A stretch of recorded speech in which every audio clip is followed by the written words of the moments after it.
सोमवार व्रत कथा। भगवान शिव शीघ्र प्रसन्न होने वाले और बहुत ही भोले स्वभाव के माने जाते हैं, इसीलिए तो उन्हें भोलेनाथ कहा जाता है। माना जाता है कि शिवजी को प्रसन्न करने और उनकी कृपा पाने के लिए किसी कठिन अनुष्ठान की आवश्यकता नहीं होती है। वो अपने भक्त की सच्ची श्रद्धा से की गई आराधना से खुश हो जाते हैं। सोमवार का व्रत रखने व इस दिन से जुड़ी कथा का पाठ करने से जातक के घोर संकट भी कट जाते हैं। बहुत समय पहले की बात है। किसी नगर में एक साहूकार रहता था। उसका घर धन धान्य व सभी सुख सुविधाओं से भरा हुआ था। बस कमी थी तो एक संतान थी। संतान पाने के लिए साहूकार हर सोमवार को उपवास रखता था और शिव मंदिर जाकर पूरी आस्था से शिव पार्वती की पूजा अर्चना करता था। उसकी अटूट भक्ति से माँ पार्वती प्रसन्न हुई और भगवान शिव से निवेदन करने लगी, हे स्वामी, आप तो अपने भक्त की पुकार शीघ्र सुन लेते हैं। कृपया साहूकार पर भी दया करें और उसकी मनोकामना पूर्ण करें। माता पार्वती की विनती सुनकर भगवान शिव कहने लगे, हे देवी, हर प्राणी को अपने अच्छे बुरे दोनों कर्मों का फल भोगना ही पड़ता है। यही इस संसार की रीत है।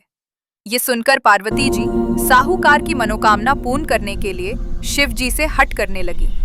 बहुत समझाने पर भी जब माता पार्वती न मानी तो शंकर भगवान ने साहूकार को संतान प्राप्ति का वरदान दिया, किंतु उन्होंने कहा कि ये बालक अल्पायु होगा और मात्र 12 वर्ष तक ही जीवित रह सकेगा। उधर साहूकार भगवान शिव व माता पार्वती की बातें सुन चुका था, इसलिए उसे संतान प्राप्ति का वरदान पाने के बाद भी कोई प्रसन्नता न हुई, किंतु वो अब भी पहले की ही तरह पूरी श्रद्धा से भगवान भोले शंकर की आराधना करता रहा। वरदान पाने की कुछ ही समय बाद साहूकार की पत्नी गर्भवती हुई और 9 महीने बाद एक सुंदर बालक को जन्म दिया। जब बालक 11 वर्ष का हुआ तो साहूकार ने उसके मामा को बुलाकर कहा कि इसे काशी पढ़ने के लिए ले जाओ। तुम लोग रास्ते में यज्ञ व दान पुण्य करते हुए जाना। ये कहकर साहूकार ने उन्हें खूब धन देकर विदा किया। इधर काशी प्रस्थान के बाद मामा भांजे एक गांव से गुजर रहे थे। वहां एक राजकुमारी का विवाह हो रहा था, परंतु राजकुमार एक आंख से काना था।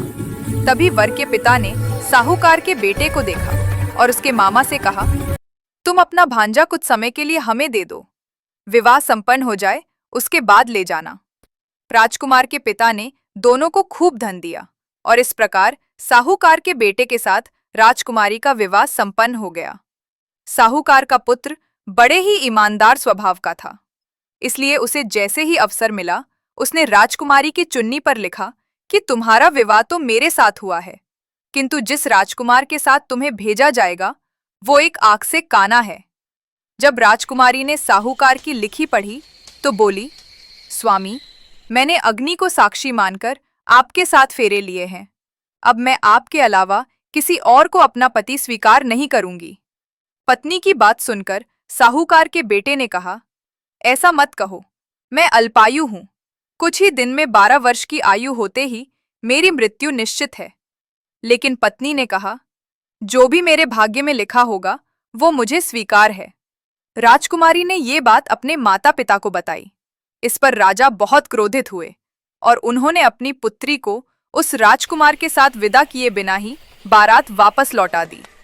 उधर साहूकार का बेटा व उसके मामा काशी पहुंचे। वहां जाकर दोनों ने कई यज्ञ अनुष्ठान किए और साहूकार के बेटे ने विद्या ग्रहण करना शुरू किया। जिस दिन बालक 12 वर्ष का हुआ उस दिन भी मामा भांजे दोनों यज्ञ करने जा रहे थे, किंतु अचानक साहूकार के बेटे की तबीयत बिगड़ने लगी। उसने अपने मामा से कहा, मामा, मेरी तबीयत कुछ ठीक नहीं लग रही है। ये सुनकर मामा ने उसे अंदर जाकर आराम करने को कहा। बालक अंदर जाकर आराम करने लगा, किंतु आज ही के दिन उसकी मृत्यु निश्चित थी, अतः कुछ ही समय में उसके प्राण निकल गए। भांजे की मृत्यु होने पर मामा विलाप करने लगे। संयोगवश उसी समय भोलेनाथ व पार्वती जी उसी रास्ते से जा रहे थे। माता पार्वती ने शिवजी से कहा, हे स्वामी, ये करुण स्वर किस ओर से आ रहा है? मुझसे ये सहन नहीं हो रहा है। कृपया आप इस व्यक्ति के कष्टों का निवारण करें। माता पार्वती की विनती सुनकर जब भगवान शिव मृत बालक के पास पहुंचे तो देखा कि ये तो उसी साहूकार का पुत्र है जिसका जन्म मेरे वरदान स्वरूप हुआ था और अब इसका जीवन पूरा हो चुका है।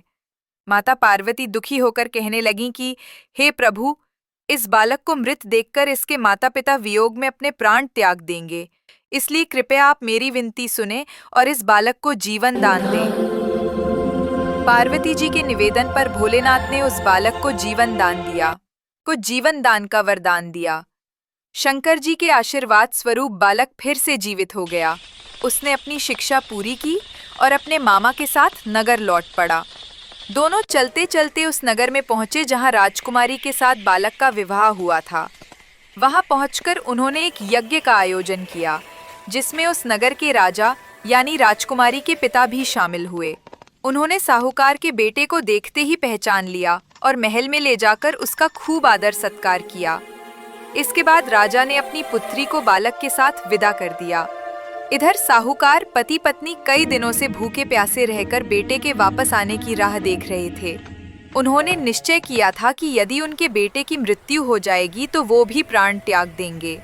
लेकिन उसी रात भगवान भोलेनाथ साहूकार के सपने में आए और कहा, हे साहूकार, मैंने तेरे सोमवार के व्रत करने और व्रत कथा सुनने से प्रसन्न होकर तेरे पुत्र को पुनः जीवन दान दे दिया है। बेटे के जीवित होने का समाचार पाकर दंपत्ति बहुत खुश हुए और भगवान शिव पार्वती को बारंबार प्रणाम किया।